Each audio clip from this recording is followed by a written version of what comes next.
Literally, I think it was like the day before she flew down to come out here. Yeah. And she was like, hey, I don't want to startle you. She's just like, I just want to let you know that I'm pregnant. To notice when you're like stressed out, kind of like when we were having those issues with the upstairs people. Excuse my French, but that drove me fucking insane. I definitely was just kind of like sitting in the seat and I just felt sick. I'm like, oh my God, this is going to be seen by so many people here. Welcome to Script to Screen. Script to Screen is a series where we follow our creatives here at GR-MiFi as they take their project all the way from the script to the big screen. We'll show you everything along the way. The writing process, pre-production, production, and even the premiere. You'll see the struggles, the behind-the-scenes moments, and you'll directly hear from the creatives as they share their thoughts and experience while bringing their visions to life. Stick around and enjoy the journey. My name is Faith Hudson. I did this project called Invaluable, and I'm here to talk about it with David. And I'm really happy to be here, really excited to just talk about my experience, because I'm proud of the work that I've done. And David and GR-MiFi did some really great work as well, so I'm glad we're having this experience to just get out there.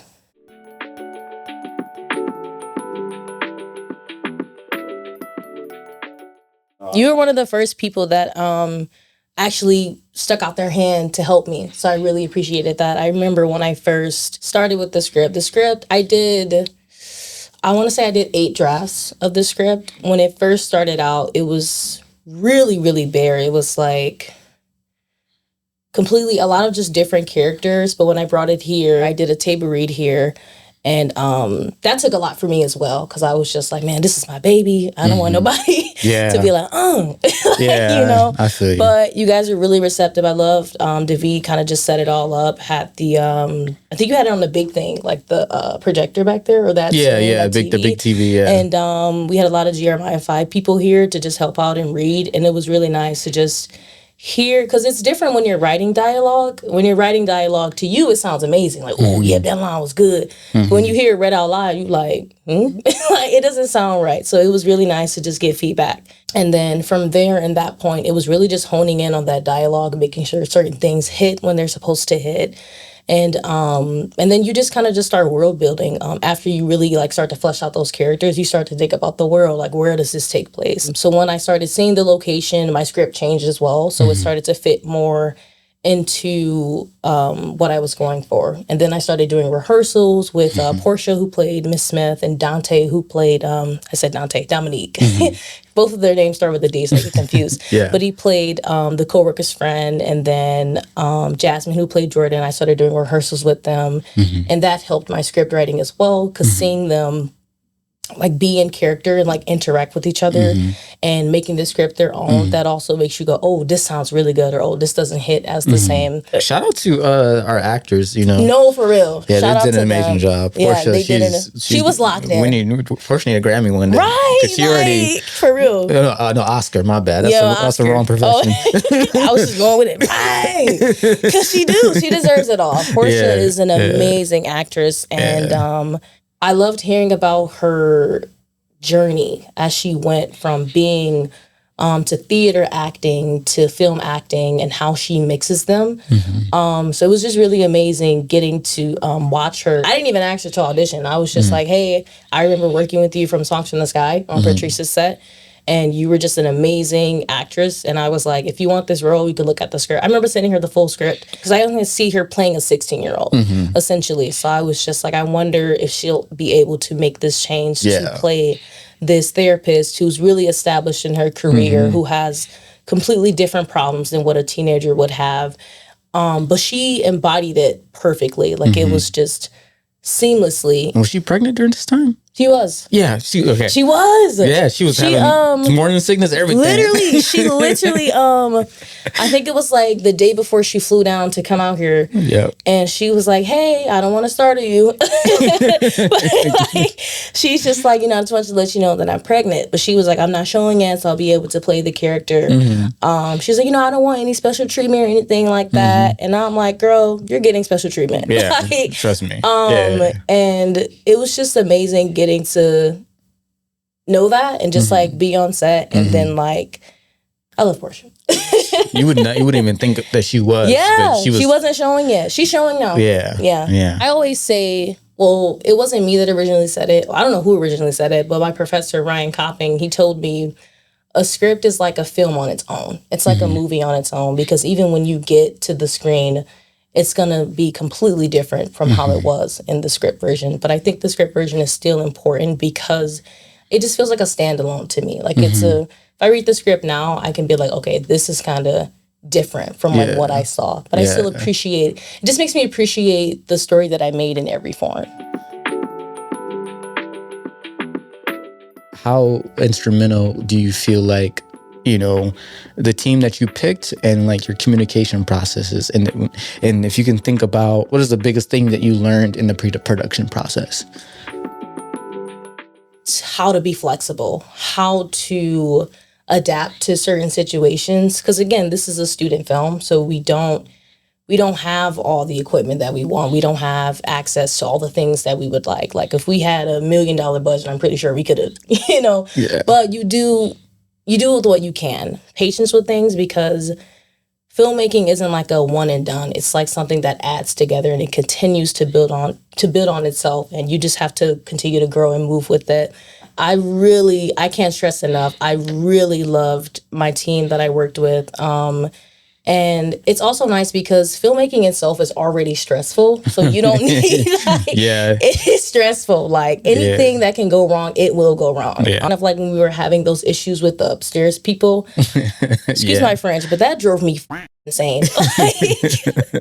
Supposed to lose my there. So in incidents like that, you're always gonna run into problems on set. And that was one of the problems that we had. And I'm just really grateful I had a team with me to understand me, and also just to be like, to just take that minute with you and just be like, hey, we're all stressed out. We're all like trying to do this. So let's all just take a minute.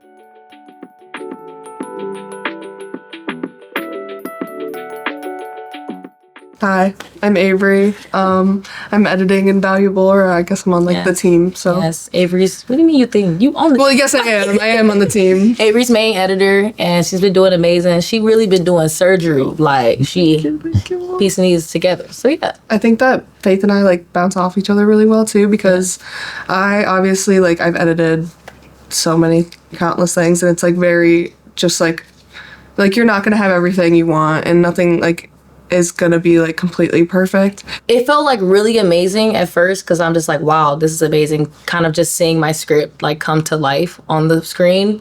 But then once you get into the nitty gritty of the editing process, and this is where you start to feel like throwing up, because you realize, oh, we don't have this, oh, we don't have this, god damn, we got that either.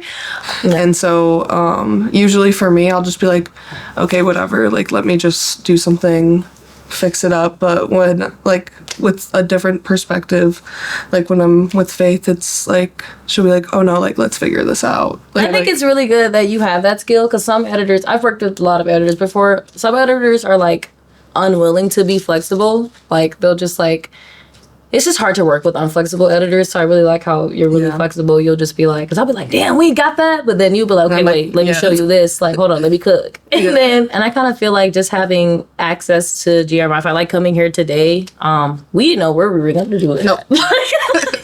Because usually we edit at Avery's workplace. Because even at my undisclosed workplace, it's just I thought we had it good there. But then I came here and I was like, oh, I was like, the PC is bigger than my family dog, and I don't know, I've really enjoyed this space. It's very cozy too, which I love, the workspace. I love feeling at home, because that's my favorite place to edit, is at home. So this is one of the biggest monitors I've ever seen. That's crazy. It's crazy. Yeah, and you can definitely catch more on a bigger monitor, even this TV here.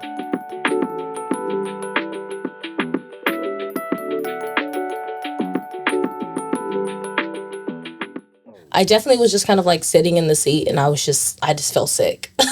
I'm like, oh my God, this is going to be seen by so many people here. But as I started watching, I kind of just started to feel that stress and that anxiety start to alleviate. And when you see your film on the screen and you see all the parts, all the people that came together to put it together, because I wasn't really seeing my film anymore. I was just seeing all the work that I had done, that had like went into this film, all the work that my friends had done. And it was just a really beautiful experience seeing the piece that we made just come out so put together and just so beautiful. I was just proud. You know, even with like the little quirks here and there. I think there was a whole black screen in one of the clips, but nobody noticed. Like, it's like those little things that you notice as a filmmaker that other people won't notice. They're just locked in. It was amazing. And then afterwards, what I've been doing with the film, I've just been submitting it to film festivals. We just got into Royal Star, and I think that film, This is I think that one is in September, so pretty soon in Birmingham, Michigan. And then we also were just across the street at Wealthy Theater over the summer. We got into that festival and it premiered there. I really liked that screening because we got to put the music in, and that just really just amped up the montage scene just so much. It was beautiful. I love seeing that play out. And then we just submit to a few others. I'm blanking on the names right now. But right now I'm planning on taking it through its second film festival run. So pretty soon I'm hoping to start submitting to some more. But yeah. Okay. Yeah.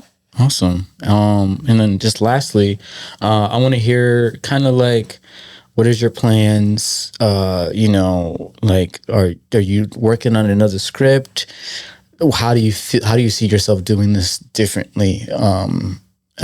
If you're going to kind of try to do this again, because filmmaking is tough. It's really tough. And I think after you do your first one, you really just want to be like, you just want to sit down for a second because you're just like, what did I just put myself through? But no, I am working on a different script. This script I wrote, this is a while ago. I wrote it for a class. It was like really silly, and I dusted it off over the summer. And I was like, okay, like, wait a minute. There was some good parts. I was kind of cooking on some of these parts. So over the summer, I started kind of just dusting it off, honing in on those good parts and trying to flesh out these characters more. The script I'm working on is called Unspoken Truths. And I think what I would do differently than what I did with Invaluable, I probably wouldn't crowdfund with this one. I kind of want to self-fund this one, which is going to be really tough, but it's something that I really want to do because I kind of feel like when you're crowdfunding, I think it just adds another layer of stress. I think funding in general is just the main stressor when it comes to pre-production. Yeah, there's like location scouting, there's like casting, you'll get those things. But with money, that isn't always promised. And I kind of just feel like if I'm self-funding, it's more of like it's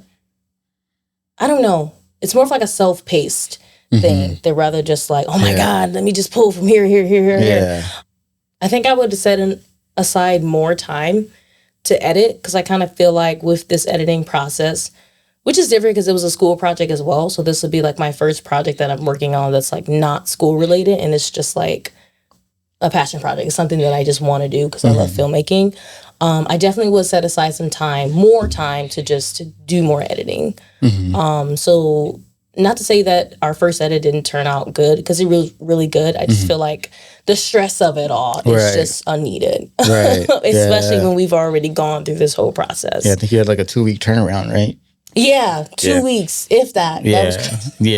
That was crazy. I don't wish thesis season on my worst enemy. I don't.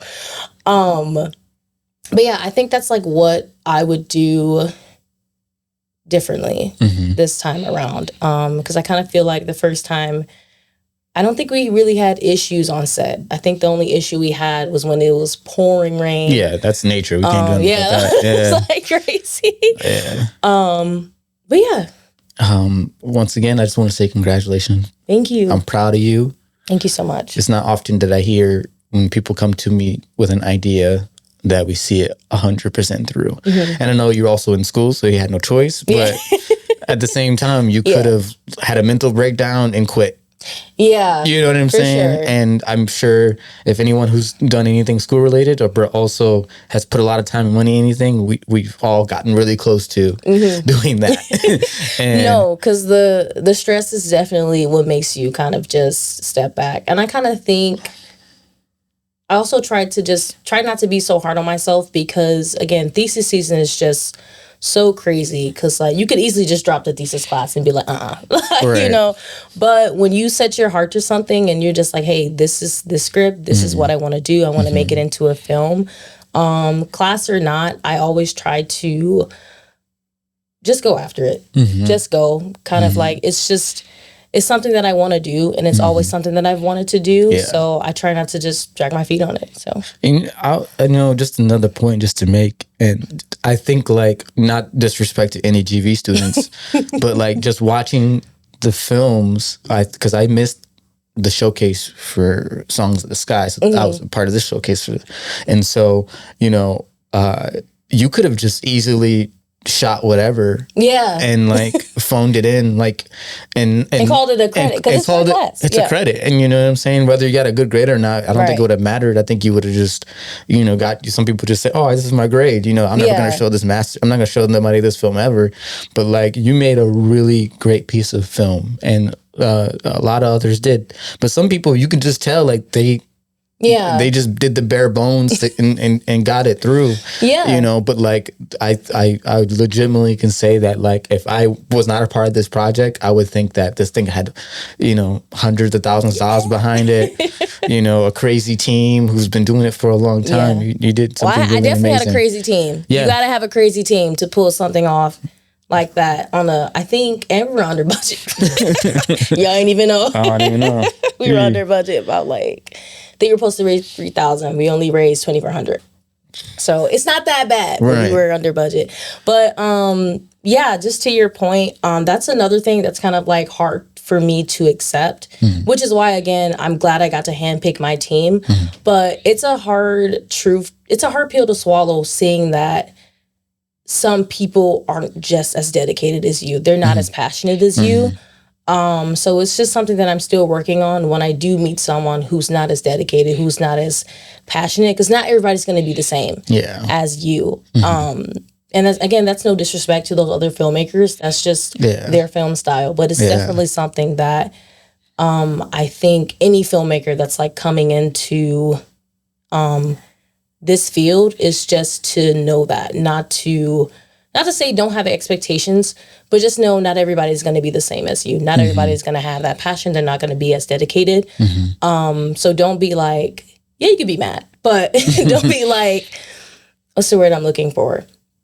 I guess don't be too mad, I guess, because that's them. And you're there. Have, I guess, I don't know if empathy is the right word. Have empathy that, that other people are not going to be where you're at. We all have like different life circumstances that allow us to have the amount of energy that we might have for certain things. So so definitely, and always feel like you can always learn something from somebody.